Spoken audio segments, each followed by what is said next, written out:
¿Sabías que probablemente nunca te enseñaron correctamente cómo funciona el duelo? Durante décadas nos dijeron que cuando perdemos a alguien atravesamos 5 etapas: negación, ira, negociación, depresión y aceptación. Sobre esto también escribí yo hace unas décadas atrás, siguiendo la mirada científica. Y quizás vos mismo hayas pensado alguna vez en qué etapa del duelo estoy, por qué sigo enojado, y no solamente por el duelo de un familiar o un amigo fallecido. Puede ser, perdieron una elección, quedaron afuera del mundial, te despidieron del trabajo, una ruptura matrimonial, etcétera. Y también están las preguntas: ¿por qué después de meses todavía sigo llorando? ¿Por qué ayer estaba bien y hoy volví a sentirme destruido? Como que si no hubiera una progresión. Pero hay algo importante que necesitamos corregir. Y es esto: el duelo en verdad no funciona como una escalera. No todos pasamos por las mismas etapas, ni necesariamente en ese orden, ni tenemos que pasar por todas ellas. La idea de las 5 etapas proviene de la famosa Elizabeth Kubler-Ross, que desarrolló su modelo a partir de su trabajo con personas que enfrentaban su propia muerte. Con el tiempo, esas 5 categorías se popularizaron muchísimo y comenzaron a aplicarse prácticamente a cualquier proceso de duelo. El problema es que la investigación posterior mostró que la experiencia real es bastante más diversa y compleja. Por eso, hoy prefiero utilizar esas 5 categorías no como etapas obligatorias, sino como algunas de las posibles respuestas humanas frente a una pérdida. Hubo investigaciones como Tedeschi, por ejemplo, y asociados, que descubrieron que no son estas 5 etapas. En algunos de los libros que tengo escritos sobre Kabbalah, sobre judaísmo en general, sobre cómo enfrentar problemas, menciono estas investigaciones. Con gusto, si alguien quiere aportar para ser publicados y editadas, bienvenido sea. Pero volvamos al tema del video, porque quiero agregar una segunda mirada, aparte de las etapas conocidas, la que surge de mi propio enfoque cabalístico, trabajando en una comunidad donde hay gente que tiene familiares que fallecen, trabajando como rabino. Así que también acá quiero incluir estas miradas y el concepto del ego desde el punto de vista cabalístico. Porque hay algo que todas las grandes pérdidas tienen en común, que son necesariamente un enfrentamiento con nuestra impotencia.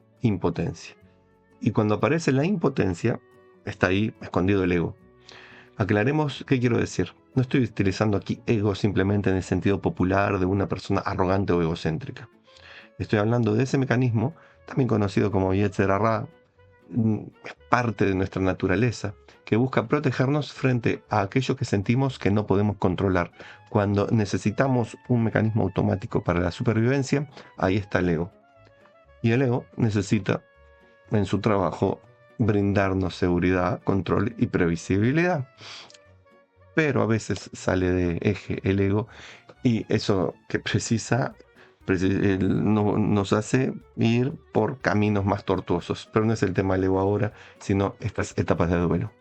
Entonces, cuando estamos frente a la muerte, al despido, al divorcio, a cualquier cosa espantosa que produce un proceso de duelo, nos lleva precisamente a que no tengamos ni seguridad, ni control, ni previsibilidad. Porque todas esas cosas, la muerte en particular, destruye esas ilusiones de control y seguridad.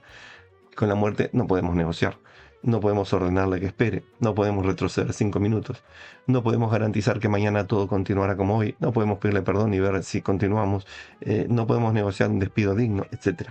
Y frente a esa impotencia, esa gran impotencia que es la muerte, nuestra mente, nuestras emociones reaccionan. Es el ego trabajando. Y una de esas reacciones puede ser la negación. Recibimos la noticia de la muerte de alguien conocido, cercano, querido, y pensamos o decimos: no puede ser, debe haber un error, yo hablé con él ayer, cuando llegue a casa voy a descubrir que esto fue un malentendido, vendía salud, no, es imposible, etc. La negación no necesariamente significa que la persona que recibe la noticia sea irracional. Puede ser una forma de protección frente a una realidad que todavía no puede ser incorporada emocionalmente. La información llegó, golpeó, pero el corazón todavía no puede recibirla completa. Desde esta lectura cabalística que hacemos, podemos entender allí la intervención del Yetzer Hara, el ego, frente a una realidad que genera una enorme sensación de impotencia. Intenta desconectarnos temporalmente de ella, como si dijera, esto es demasiado, todavía no puedo procesarlo. Y esto puede ser una reacción humana. Y después, siguiendo a Kubler-Ross, aparece la ira. Y decimos, ¿por qué esto me pasa a mí? ¿Por qué tuvo que morir? ¿Por qué Dios permitió esto? ¿Por qué los médicos no hicieron nada? ¿Por qué no me avisaron? ¿Por qué no hice algo antes? La ira puede dirigirse hacia cualquiera. Muchas veces es hacia el fallecido, obviamente, hacia los médicos, hacia la familia, hacia quien provoca el accidente, hacia nosotros mismos y para aquellos que son creyentes e incluso no hacia Dios. Y esto último merece una aclaración, especialmente cabalística y más especialmente judía. Enojarse con Dios no significa necesariamente haber perdido la relación con Él. El Tanaj, incluido en él los salmos, conocen perfectamente el lenguaje de la protesta, de la pregunta y del dolor. El judaísmo nunca necesitó que una persona que sufra fingiera que está bien, ni que dijera, todo es para bien, todo es bueno, todo lo que Dios hace en este caso es bueno, yo lo entiendo. Desde la lectura cabalística, la ira también puede ser entendida como una respuesta del ego ante la impotencia. Es algo normal. Cuando no podemos controlar la realidad, intentamos recuperar alguna sensación de poder. A veces mediante el grito, el reproche, la acusación, es como una manera ilusoria de tener poder. Es ilusorio, eso no es poder, es manifestación de una supuesta fuerza. E incluso podemos intentar controlar a los demás mediante nuestro sufrimiento. Evidentemente, ahí cae muchas veces esto de la manipulación. Y esto requiere una distinción importante. Que una reacción sea comprensible no significa que toda conducta sea aceptable. Podemos comprender la ira, pero no justificar la violencia. Podemos comprender el dolor sin permitir que ese sentimiento natural, entendible, destruya nuestras relaciones. Podemos acompañar el sufrimiento sin convertirlo en una fuente de daño adicional. Podemos entender que la gente intente de cierta forma infantil, primitiva, manipular, pero no tenemos que dejarlos en esos intentos. Y luego viene otra respuesta posible ante el duelo, también mencionada por Kubler-Ross, que es la negociación.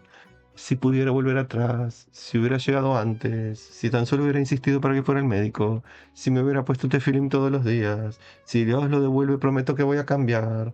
La mente empieza a fabricar escenarios alternativos. Y sí, y sí, y sí. ¿Qué habría pasado? Sí. Quizás todavía pueda.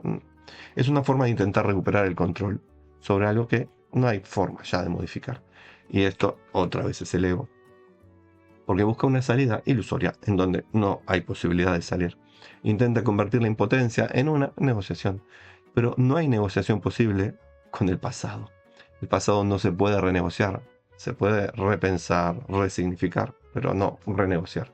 Y esa es una de las verdades muy dolorosas del duelo. Y ya está. ¿Qué podemos hacer? Como te dije, resignificar, repensarlo, replantearnos hacia el futuro. Y luego puede aparecer también una tristeza profunda. Y aquí conviene hacer otra aclaración importante. No toda tristeza por una pérdida es depresión clínica. El duelo puede producir llanto, falta de energía, dificultades para concentrarse, alteraciones del sueño, pérdida de interés y una enorme sensación de vacío, entre otras cosas. Pero eso no significa que la persona tenga una enfermedad mental ni que esté deprimida. El dolor por una pérdida es, en principio, una respuesta sumamente saludable, humana y normal. Y tenemos que permitir que exista, no negarla, no oprimir al que la está sufriendo y menos diagnosticarla como una enfermedad mental. Nuestra sociedad tiene una tendencia bastante extraña. Queremos que la persona en duelo se recupere rápido, tape su dolor, no moleste. Y le decimos, tenés que ser fuerte. Le decimos, ya pasó. Le decimos, hay que seguir adelante. O cosas horribles como tenés otros hijos. O peor, la toxicidad del positivismo, estilo Breslov y otros hasídicos y New Age, de tenés que pensar en positivo. Pero el duelo no se resuelve con esas frases de sobrecito de azúcar.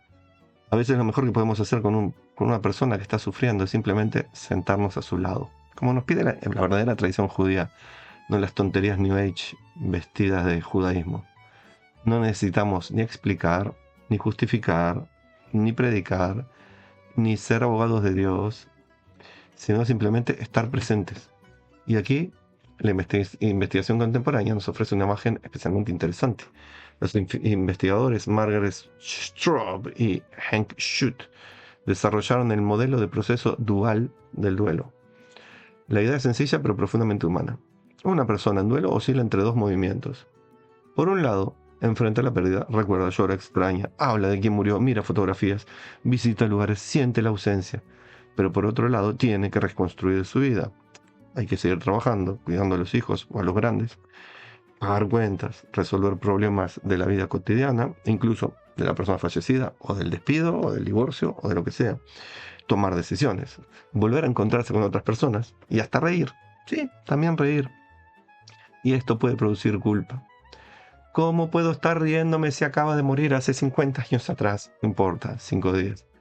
Pero la risa no es una traición al muerto. De hecho, muchas veces cuando estamos reunidos recordando personas fallecidas, incluso en el cementerio me pasó, y no como una falta de respeto, logro que el ambiente, lo que se comparte de la persona fallecida, la gente saca una sonrisa y hasta se ría. Vuelvo a decir, no como una falta de respeto, no negando lo que pasó, no burlándonos de ningún aspecto del fallecido o del presente, sino que el cariño, el amor, el recuerdo, no se transforma en un duro corazón o en una estatua de un muerto, sino el muerto que sigue vivo en nosotros y que no estamos traicionando al muerto, sino celebrando su vida.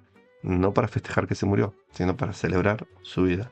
No es que vamos a hacer como hacen algunos lugares, ir con tamboriles cantando y saltando y haciendo fiesta. Pero sí, recordar al vivo en su muerte. Recordar en su muerte al que sigue vivo en nosotros. Y eso no es una forma de amar menos, significa que nosotros seguimos vivos y en nuestro recuerdo, en nuestras acciones, sigue la persona viva. Y justamente allí aparece una idea que me parece profundamente compatible con la tradición judea.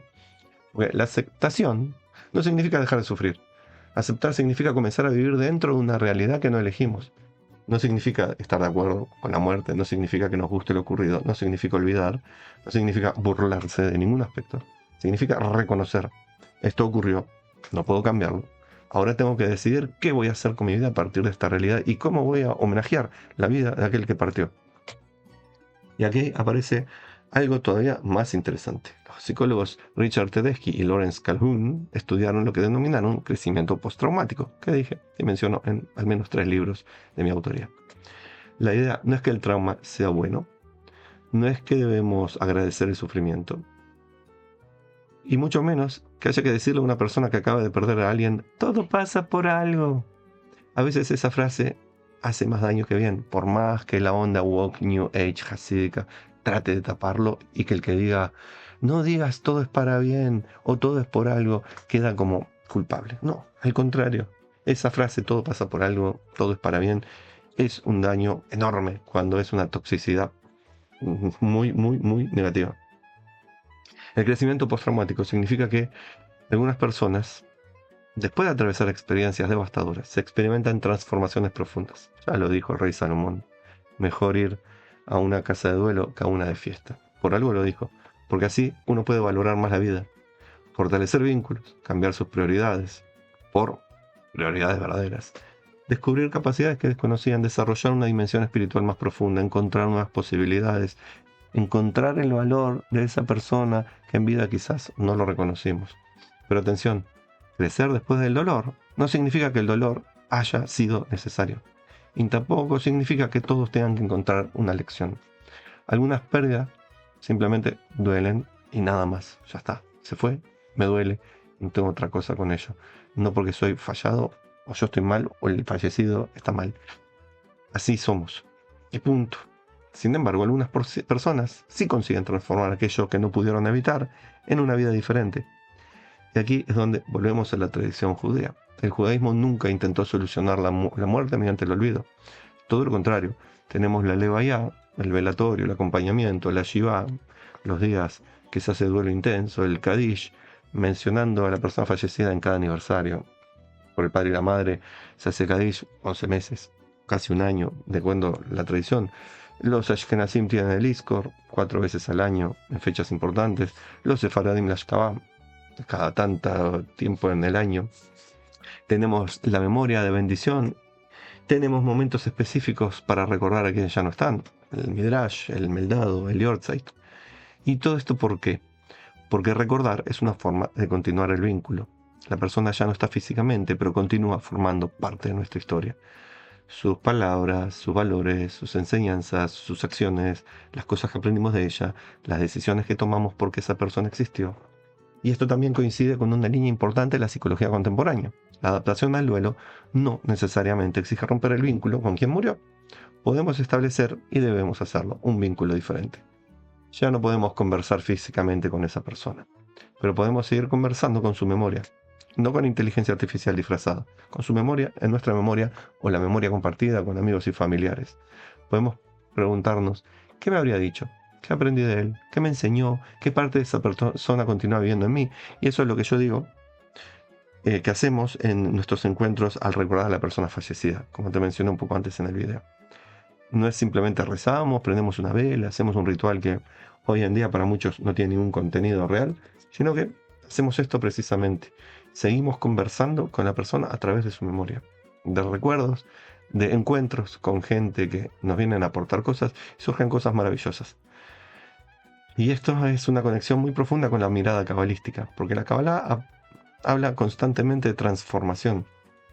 La realidad no siempre puede ser modificada por nosotros, pero nuestra relación con ella sí puede transformarse. Una pérdida rompe una estructura de nuestra vida, y nuestro primer impulso es querer reconstruir exactamente lo que había antes, pero eso no es posible. Después de una pérdida importante, no volvemos a ser exactamente quienes éramos. Tenemos que construir una nueva configuración de nuestra existencia, y allí el ego enfrenta uno de sus mayores desafíos. Porque el ego quiere volver al estado anterior, quiere recuperar el control, quiere que todo sea como antes, pero la vida nos obliga a aceptar que algunas cosas no tienen vuelta atrás, y entonces aparece una posibilidad diferente. En lugar de preguntarnos solamente cómo recupero lo que perdí, podemos comenzar a preguntarnos cómo construyo una vida significativa a partir de lo que ahora es la nueva realidad. Eso no elimina el dolor ni es la intención de hacerlo, pero puede transformar nuestra relación con ese dolor. Por eso, si estás atravesando un duelo, no te preguntes obsesivamente ¿en qué etapa de Kubler-Ross estoy? Pregúntate algo diferente. ¿Qué necesita mi vida, de mí, hoy? Quizás hoy necesito llorar, o necesito hablar de la persona fallecida, o callarme y no decir nada. Quizás necesito simplemente el silencio de alguien que me acompañe, o de hablar de otra cosa.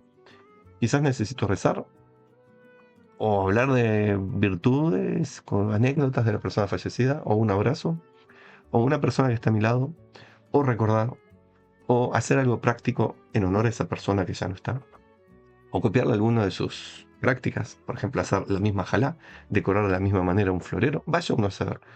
Y eso es algo que quizás algún día uno pueda volver a disfrutar, no alegrándose de que no está la persona, sino alegrándose de haberla tenido en nuestra vida y todo lo que tenemos gracias a ella.